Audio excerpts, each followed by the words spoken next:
Bonjour, je reçois aujourd'hui sur le plateau Franck Mouton, ancien chercheur au commissariat à l'énergie atomique et cofondateur de Terranexus. Franck Mouton, bonjour. Bonjour. Alors, Terranexus, c'est une biotech lyonnaise créée en 2013 qui va s'introduire sur Euronext Growth dans les semaines qui viennent. Vous développez des candidats médicaments pour le traitement des maladies du système nerveux. Est-ce que vous pouvez nous en dire un petit peu plus ? Oui, je commencerai d'abord par vous dire que le domaine dans lequel travaille Terranexus est le domaine effectivement des maladies du système nerveux central, les maladies comme la maladie de Parkinson, la démence dans l'Alzheimer, la narcolepsie, les Donc douleurs. des pathologies qui concernent énormément de gens. Exactement. Les troubles neurologiques concernent 1 personne sur 5 dans le monde. Plus d'1 milliard de personnes est concerné par cette maladie, par ces maladies, pardon.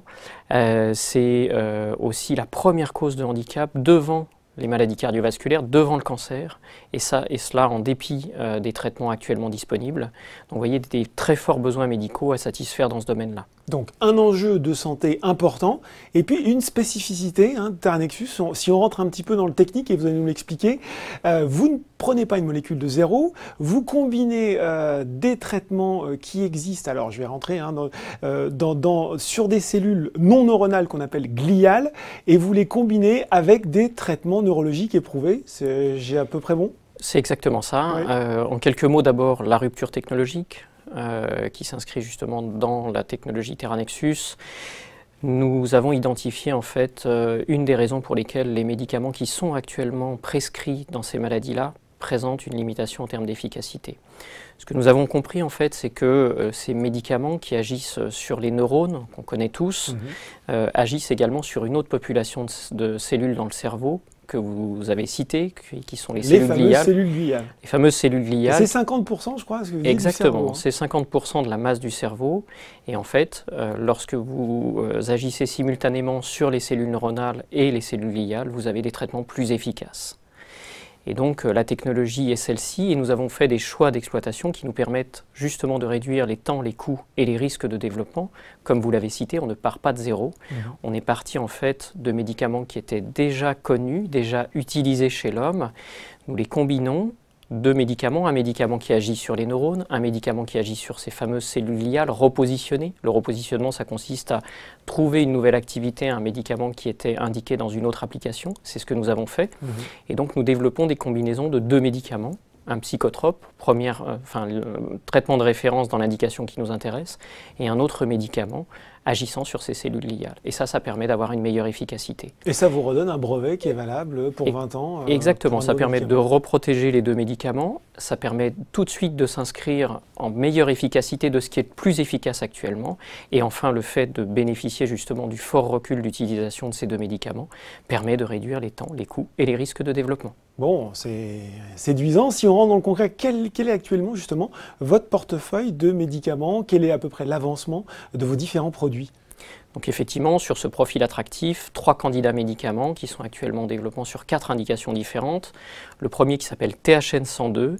C'est votre actif le plus avancé, ça? C'est l'actif le plus avancé. Il est déjà en phase 2 dans la narcolepsie. Il a déjà démontré sa preuve de supériorité d'efficacité clinique par rapport au traitement de référence dans la narcolepsie, et sera positionné également en fin d'année dans une étude de phase 2 chez les patients somnolents atteints de Parkinson. Donc vous voyez, 2 applications sur un même produit. Les 2 autres, THN201 et THN101, sont positionnés sur les troubles neurocognitifs dans la maladie d'Alzheimer, anciennement appelée la démence, et le dernier dans les douleurs neuropathiques. Et ces 2 candidats médicaments rentrent en clinique en fin d'année. Bon. Traditionnellement, chez les biotech, on surveille 2 choses. C'est justement le calendrier de développement des candidats médicaments. C'est aussi la situation de trésorerie. On voit que vous venez, donc vous faites une levée de fonds, vous introduisez sur les marchés. À quoi vont vous servir les fonds que vous avez levés lors de cette opération? Très majoritairement sur ces 4 essais cliniques qui vont être réalisés sur ces 3 produits, sur ces 3 candidats médicaments.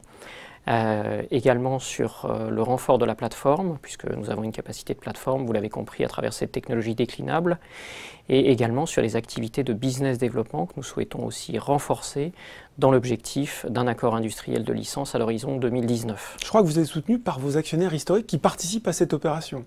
Tout à fait. Donc, la première levée de fonds de Terranexus a eu lieu 1 an après la création. Nous avons intéressé des investisseurs institutionnels qui sont référents dans ce domaine-là, Auriga Partners, CE Investissement, Sophie McPartner, Creaxi. Et ces 4 investisseurs historiques remettent au pot à cette étape d'IPO, d'ailleurs en mettant plus d'argent qu'ils n'avaient mis au départ. C'est une belle marque de confiance. Tout à fait. Franck, on est dans le domaine des biotech. C'est un domaine qui séduit beaucoup les investisseurs. Mais il faut le dire, il y a aussi beaucoup de déceptions depuis le début de l'année. Les gens qui nous regardent sont peut-être en train de se dire « Bon, c'est bien beau tout ça, c'est très intéressant, mais moi ça me fait peur, c'est trop risqué, j'ai peur de perdre mon argent. » Qu'est-ce que vous pouvez dire pour les rassurer, leur dire que Modonel est peut-être un petit peu différent des autres ?